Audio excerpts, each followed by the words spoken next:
رہے گا یوں ہی ان کا چرچا رہے گا، پڑے خاک ہو جائیں جل جانے والے۔ حضور نبی کریم صلی اللہ تعالی علیہ وآلہ وسلم کا میلاد منائیں، لوگوں کی باتوں میں نہ آئیں۔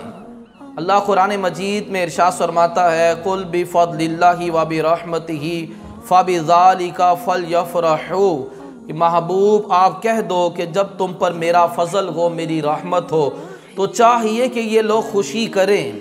ان کا خوشی کرنا دھن دولت کو جمع کرنے سے بہتر ہے۔ اللہ کریم ہمیں خوشی کرنے کا حکم ارشاد فرما رہا ہے، کب؟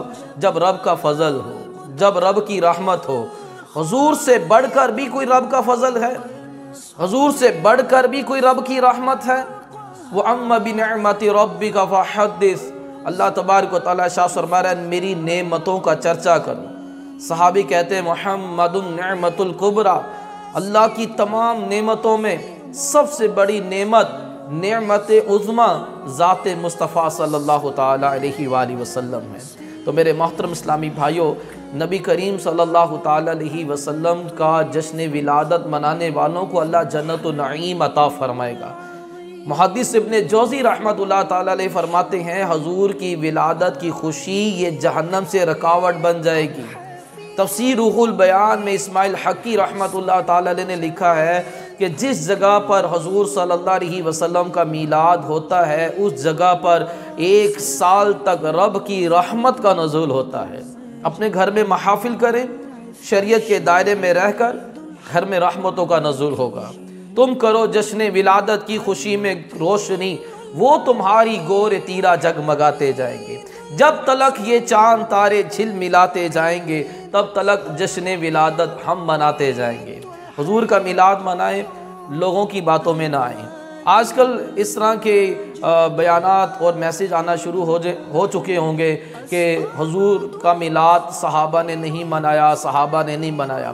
تو میں آپ کو یہ بتا دوں کہ اسلام نے ہمیں یہ اصول نہیں دیا کہ جو کام صحابہ نے نہیں کیا وہ کام ہم پر کرنا حرام ہو گیا۔ ایسا نہ قرآن میں نہ حدیث میں اللہ نے نہ ہی اس کے رسول نے ہمیں یہ حکم نہیں دیا کہ جو صحابہ نے وہ جو کام نہیں کیے وہ کام تم پر کرنا حرام ہو گئے۔ ایسے بے شمار کام ہیں جو صحابہ نے نہیں کیے اور ہم ثواب سمجھ کر رہے ہیں۔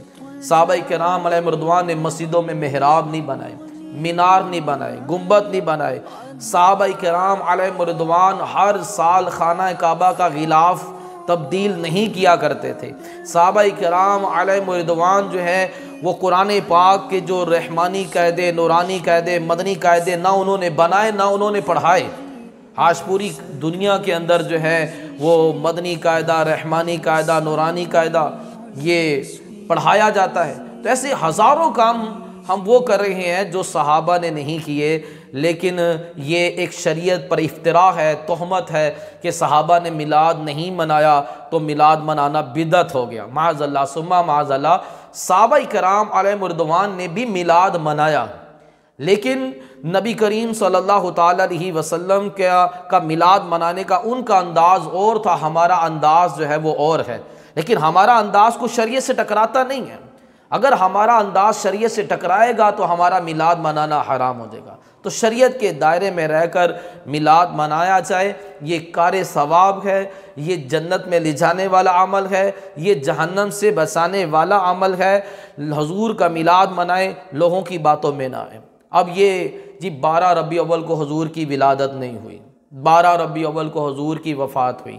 یاد رکھیے گا کہ تاریخ میں اختلاف پایا جاتا ہے۔ جب نبی کریم صلی اللہ علیہ وسلم کی ولادت ہوئی، اب جس طرح آج جو ہے وہ تمام باتوں کا ریکارڈ رکھا جاتا ہے، اس وقت اس طرح ٹیکنالوجی اور ایسا سسٹم تو نہیں تھا کہ ہر بات کو ریکارڈ رکھا جائے۔ اس وقت یہ معاملات تو نہیں تھے۔